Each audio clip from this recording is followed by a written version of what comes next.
Halo parents, semua parents ingin anak-anaknya jadi yang terbaik kan? Itu mah pasti. Jadi parents yang baik pasti akan cari cara untuk mendidik anak-anaknya. Jangan sampai fokus kita bikin kita tegang dan terjebak dalam pola didik yang disebut dengan istilah strict parents. Jadi kalau digambarkan, metode strict parents itu adalah suatu sistem komputerisasi anak menjadi robot. Karena target kehidupan anak mulai dari sekolahnya sampai kehidupan pribadinya, pertemanannya, sampai sikap-sikapnya itu sudah diformat oleh orang tua. Jadi harus seperti ini, gak boleh begini, gak boleh begitu. Banyak batasan, aturannya diterapkan secara ketat. Zero tolerance, no discuss. Melanggar berarti hukuman, gak jarang disertai oleh tindakan kekerasan. Nah jadi simple aja, di strict parent itu tugas anak tuh cuma satu, mematuhi. Yang diharapkan oleh orang tua dari metode ini tuh kan gampang ya, simpel sebenarnya. Anak itu nurut aja lah sama target ini, nanti kecapai itu standar-standar yang sudah ditentukan. Simple kan gitu.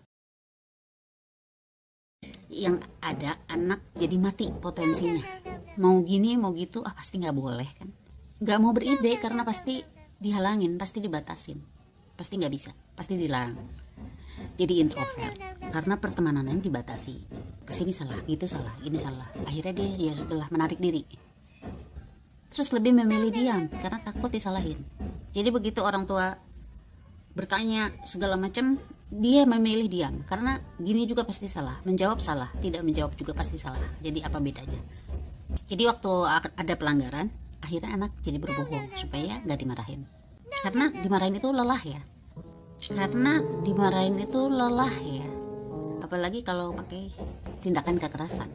Dan itu semua bisa berdampak pada kesehatan mentalnya. Jadi ini tuh strict parents itu benar-benar pembelajaran yang satu arah. Nggak kedeteksi adanya komunikasi dua arah, apalagi curhat ortu sama anak, anak ke ortu, ketawa-ketawa bareng anak. Karena di dalam metode strict parents itu orang tua harus terlihat berwibawa, menjadi sebuah pusat, tokoh yang harus dipatuhi dan pemilik kekuasaan penuh. Ini keren, apa serem? Nah pertanyaannya adalah, apakah kita termasuk orang tua yang strict parents? Ya ampun, ini kenapa nilai kamu seperti ini? Kamu pengen bikin malu mama? Masa anak mama nilainya kayak begini? Kamu mikir dong, kamu tuh anaknya siapa? Masa punya teman kayak begitu? Mereka itu siapa? Asal-usulnya dari mana? Orang tuanya kerja apa? Masa kamu temenan sama orang-orang kayak gitu? Kenapa kamu tadi gak ngangkat telepon dari mama? Udah berani-berani gak ngangkat telepon dari mama? Maksudnya apa? Mama ngasih HP itu kan untuk menjawab telepon-telepon mama. Kalau gitu, HP-nya mama sita. Kamu gak boleh pakai HP selama 1 minggu. Papa ingin kamu selalu menjadi juara kelas. Setiap tahunnya kamu juara kelas. Dan nanti kalau kamu sudah kerja di kantor yang sudah papa tentukan, biar masa depan kamu itu bagus. Kamu nurut aja sama papa. Masa kamu ngupload yang kayak gituan sih ke sosmed? Kamu mau bikin malu mama sama papa? Kita itu kan berkelas. Postingan-postingannya juga harus yang berkelas dong. Gimana sih kamu ini? Gimana nanti kalau teman mama sama papa melihat postingan kamu?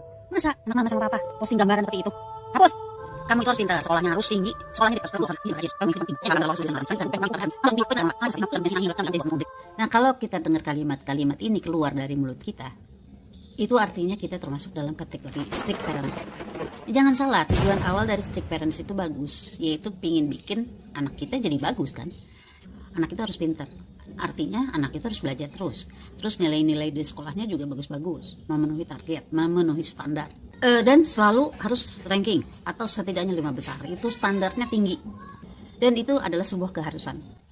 Punya teman bagus, penampilannya bagus, pintar, udah pasti kedepannya juga bagus. Itu tujuan awalnya bagus kan. Itu biasanya orang tua menjadi strict parents itu karena beberapa sebab. Misalnya turunannya, dari zaman nenek moyangnya itu udah kayak gitu. Jadi yang dilihat oleh dirinya atau dialami oleh dirinya sewaktu menjadi anak itu didikan orang tuanya seperti itu. Jadi saat punya anak, didikannya pun akan begitu. Ambisi. Misalnya ini orang tua ingin anaknya seperti ini. Kalau anaknya bisa mencapai target ini berarti udah pasti bagus nih, gitu kan. Jadi itu diterapkan ke anak dan anak tuh harus ngikutin itu. Jadi aturannya itu dibikin ketat. Anak itu benar-benar kayak robot, harus tak ikutin apa yang distandarkan oleh orang tua.